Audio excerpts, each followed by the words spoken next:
என் அன்பு குழந்தையே, இரவும் பகலும் பாராமல் செய்த துரோகத்தில் இருந்து மீள முடியாமல் கண்ணீர் வடித்துக் கொண்டு இருக்கிறது. அதனால் இந்த கண்ணீருக்கு இந்த பதிவானது பதில் சொல்லப் போகிறது. அவர்களுக்கு உண்டான தண்டனை எப்படி கொடுக்கத்தான் போகிறேன், உனக்கு முழுவதுமாக விளக்கப் போகிறேன். அதனால் தான் உன் கண் முன்னாடி 2 நாட்களுக்குள் உன்னை தேடி அந்த செய்தி வரப்போகிறது. அதனால் இந்த பதிவினை முழுவதுமாக கேள். ஏனென்றால் நீ மீளாத துயரத்தில் இருக்கின்றாய். உன்னுடைய மனவேதனை என்பது உன் அப்பனுக்கு புரிந்தது. தினந்தோறும் என் அன்பு குழந்தைக்கு ஆறுதல் சொல்ல தேடி வந்து விடுகின்றேன். வாழ்க்கையில் என் அன்பு குழந்தை இன்னும் பல சாதனைகளை சாதிக்க வேண்டும். அதற்காக இந்த சிறு தடைகள் இருந்து மீண்டும் என் அன்பு குழந்தையை அன்பாக வர வேண்டும், தைரியமாக வர வேண்டும் என்பதற்காகவே இந்த அப்பன் உன்னை தேடி வந்திருக்கின்றேன். என்னவென்று நினைத்தாயோ அதுவெல்லாம் வாழ்க்கையில் நடக்கும் என்பதில் உண்டான தைரியமாக முதல் அடியே இதுதான். என் அன்பு குழந்தையே, இப்பொழுது உன்னை துரோகங்கள் செய்தவர்கள், எப்பொழுது எல்லாம் ஏமாற்றியவர்கள் என்ற அந்த வழிகளை நினைத்து நினைத்து நீ கண்ணீர் வடிக்கின்றாய்.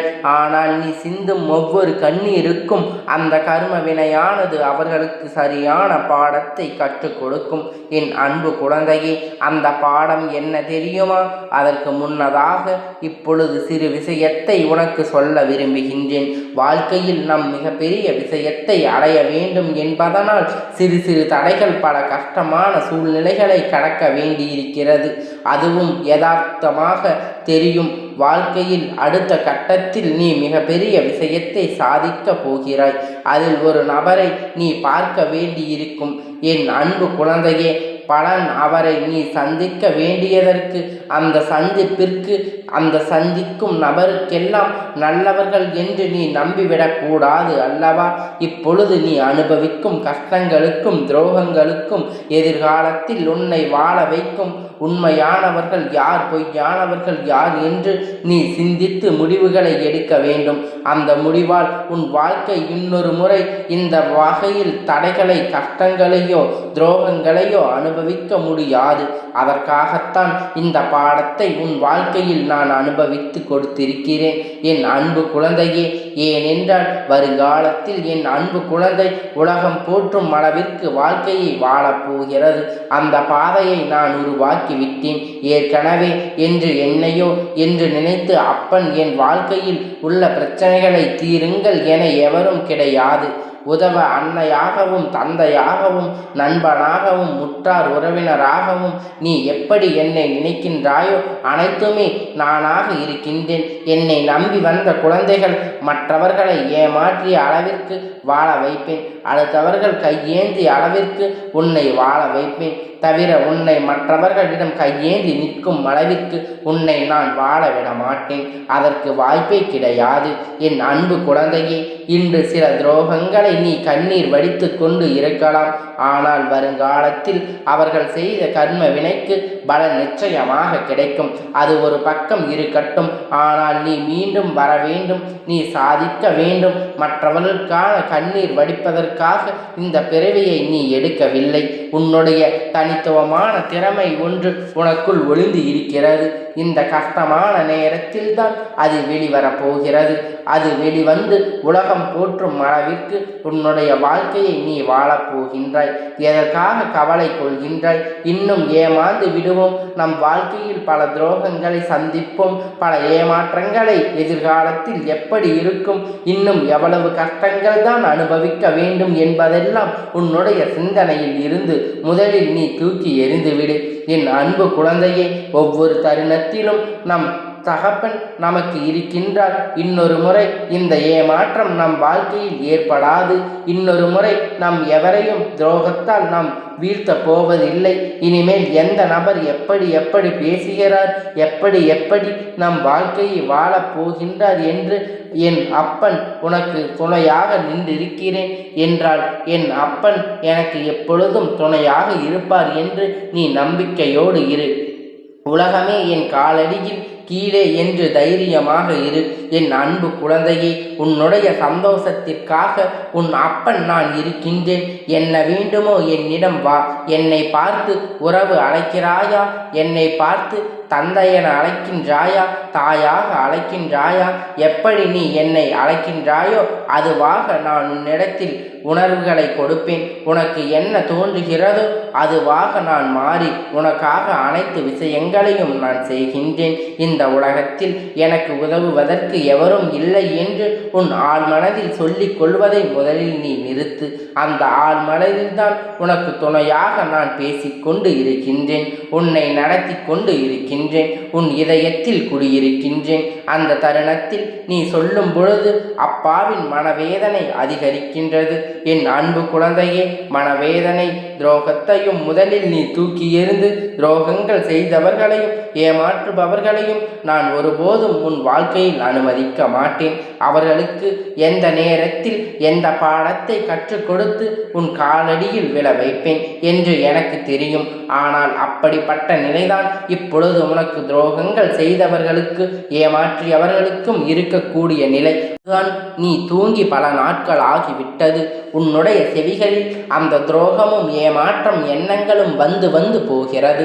அவர்கள் பேசிய அலட்சிய வார்த்தைகள்தான் உன் செவிகளில் தள்ளி தள்ளி விழுகிறது.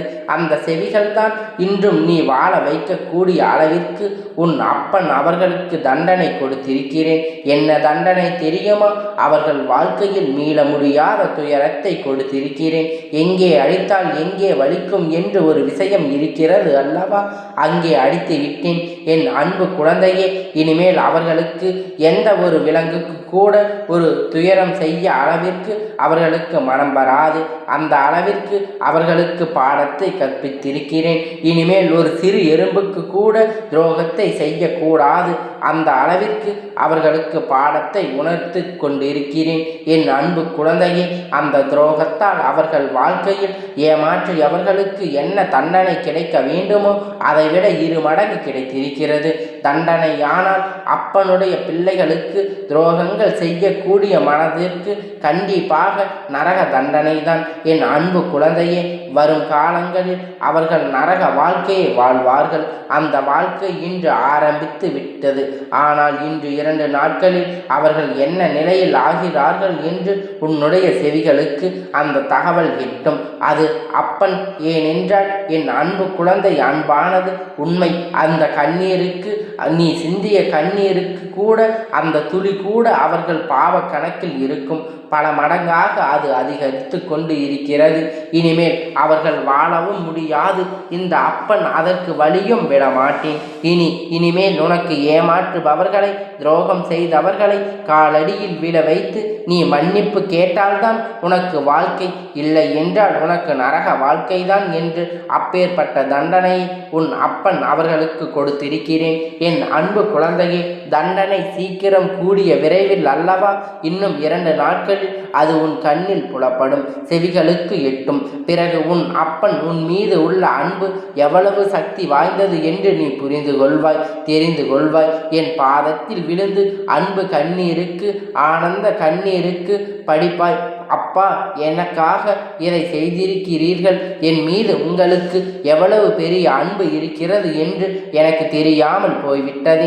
நான் உங்களை தீண்டி விட்டேன். சில சமயங்களில் உங்களை அவசியமில்லாமல் பேசிவிட்டேன் என்று நீ என் மீது புலம்பும் தான் போகின்றாய். ஆனந்த கண்ணீர் வடிக்கத்தான் போகின்றாய். அப்பொழுது தெரியும் உன் மீது நான் கொண்ட அன்பு. ஆனால் இப்பொழுது நீ இந்த பதிவினை கேட்டு தைரியமாக இருக்க வேண்டும். இது உன் வாழ்க்கையில் தவறாக நடக்கவில்லை. நீ சரியான பாதையில் தான் சென்றிருக்கிறாய். ஆனால் உன் மனநிலையானது தவறாக நடக்கிறது. அனைத்தையும் நான் விளைவிட்டேன் என்ற சிந்தனை உன் வாழ்க்கையில் பதிந்து கொண்டு இருக்கிறது. அதை முதலில் நீ தூக்கி எறிந்துவிடு. எப்பொழுதும் உன் வாழ்க்கை மட்டுமல்ல, உன் இதயத்திலும் நான் குடியிருந்து விட்டேன். நீ நடந்தும் பாதையை அனைத்தையும் சரியாகத்தான் நடக்கும். ஏனென்றால் உன்னுடைய கரங்களை பிடித்து நான் வழி நடத்தி கொண்டு இருக்கிறேன். அதனால் தவறாக வாய்ப்பு இல்லை. உன் வாழ்க்கையை தவறாக முடிவதற்கு வாய்ப்பே கிடையாது. ஆனால் தைரியமாக இரு. பிறகு உன்னை பேச சில நபர்கள் கண்ணீரோடு கவலையோடு கஷ்டப்பட்டு கொண்டு இருக்கின்றார்கள். அந்த நபருக்கு எல்லாம் இந்த பதிவினை உன் பொன்னான கரத்தினால் பகிர்ந்துவிடு. ஏனென்றால் துரோகத்தில் எதுவும் தவறு தெரியாமல், எந்த வழியும் தெரியாமல், ஆறுதலுக்கு கூட எவரும் இல்லாத நிலையில் அவர்கள் எவருடைய பேச்சையும் கேட்காமல் எனக்கு தனிமையே போதும், வாழ்ந்தால் வாழ்வேன், இல்லை என்றால் வாழ மாட்டேன் என்று அவர்கள் இறுதியில் மூழ்கி இருக்கின்றார்கள். ஆனால் உன்னால் அவர்கள் ஆறுதல் அடைந்தால், சந்தோஷப்படும் அளவிற்கு அவர்கள் முகத்தில் சிரிப்பு வந்தால், அதற்கு நீயே காரணமாக இருக்கும் பொழுது அனைத்து விஷயங்களும் உன்னோடு சேரும். அந்த புண்ணியம் உனக்கே கிடைக்கும். அப்பனுடைய ஆசீர்வாதம் உனக்கு எப்பொழுதும் முழுமையாக கிடைத்து கொண்டே இருக்கும். கந்தா போற்றி, கடம்பா போற்றி, கதிர்வேலா போற்றி, ஆறுபடை வீடு கொண்ட முருகா போற்றி.